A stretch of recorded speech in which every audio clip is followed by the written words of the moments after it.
75 Years of Infamy. 75 years of damaged relationships and broken lives. 75 years of grief and regret. 75 years ago, the Japanese Empire issued a surprise attack against the major American naval base called Pearl Harbor.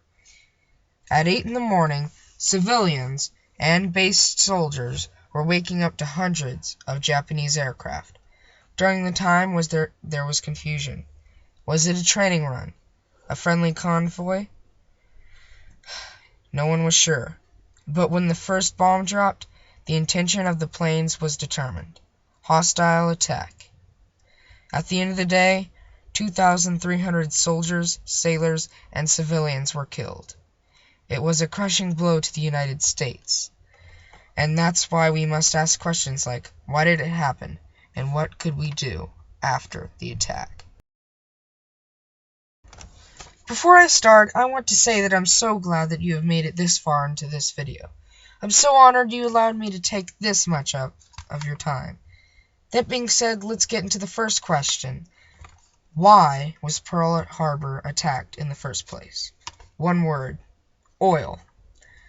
During the time, the Japanese Empire was invading the easternmost side of Asia. Also, most of the oil the Japanese were using came from the United States. So it's easy to see the problem when the United States decided that they would stop giving them oil, so they couldn't continue their invasion. So they went with the most rational option, attacking a major naval base. After Pearl Harbor, the United States was in shock. Out of nowhere, they had been attacked by a lesser power and a friend.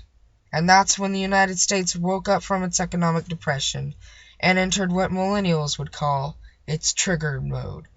The United States started manufacturing weapons of war, like the Sherman tank, the M1 Grand, and new naval vessels to combat the new enemy.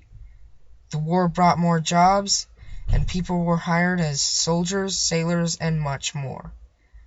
A few months later, Hitler declared war on the United States, successfully making his war a three-front war.